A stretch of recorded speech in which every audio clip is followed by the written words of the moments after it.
করাইলেন, গেঞ্জি কিনে আনলেন, মানে আমাকে হাতে বিড়ি ধরাইয়া দিলেন, হাতে বিড়ি ধরাইয়া দিতে হয়, মানে এগুলো ছবি তুলতেছে। এইরকম এতগুলো ক্যামেরা, তার চেয়েও বেশি ক্যামেরা হাতির ঝিলে নিয়ে।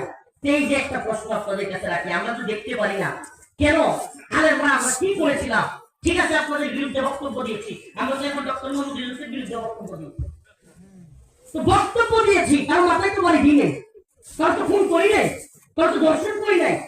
আমাদের বিরুদ্ধে আমরা হেফাজতে ইসলাম, আপনারা আওয়ামী লীগ, আপনাদের বিরুদ্ধে ছিলাম, আমরা বক্তব্য দিয়েছি। আপনার বক্তব্য পছন্দ না হলে আপনিও আমাদের বিরুদ্ধে বক্তব্য দিতেন, আপনারা আমাদের বিরুদ্ধে বক্তব্য দিতেন। দিলেন মামলা, একটা জায়গায় 7টা, নিলেন জেলে, নিলেন রিমান্ডে, তারপরে খায়সাত মিটল না। রাষ্ট্রীয় বাহিনী দিয়া দেশের বরেণ্য আলেমদের যৌনাঙ্গে পর্যন্ত তীব্র আকারে চাপ দেওয়া হয়েছে। জুলাইয়া উপরে এরকম বেরি লাগাইয়া, এরপরে লকার লাগাইয়া, উপরে জুলাইয়া দেয়ালের সাথে, নিচে কিছু নাই, এরপরে নিচে পিটাইছে, নিচে যৌনাঙ্গের চাপ দিচ্ছে। এই ধরনের কাজগুলো করার পরে আল্লাহর আরশে পর্যন্ত সয়, বলেন সয়?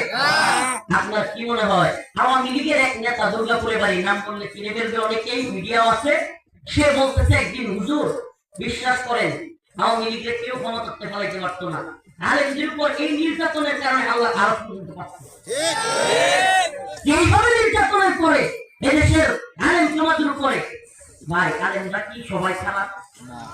আমরা না হয় ঠিক আছে, গোড়াগার মানুষ ভালো না, কিন্তু এই যতগুলো আলেম বেরিল, আল্লাহ রহিমাহুল্লাহ যে লোকটারে হাসিনার সচিব একজন মারা গেছে, জয়নাল আবেদিন, এই সচিব নিজে গিয়ে অফার করছিল টাকা, নিজে গিয়ে অফার করছিল বিদেশে চিকিৎসা দেওয়া।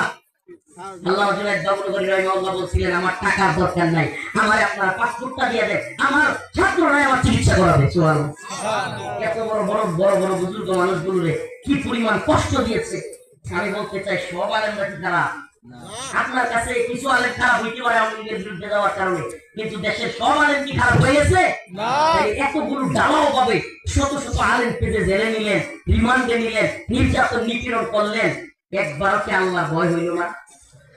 ও মুসলমান ইমানদার, এই প্রশ্নগুলো আপনাদের কাছে রাখতেছি এই জন্য যে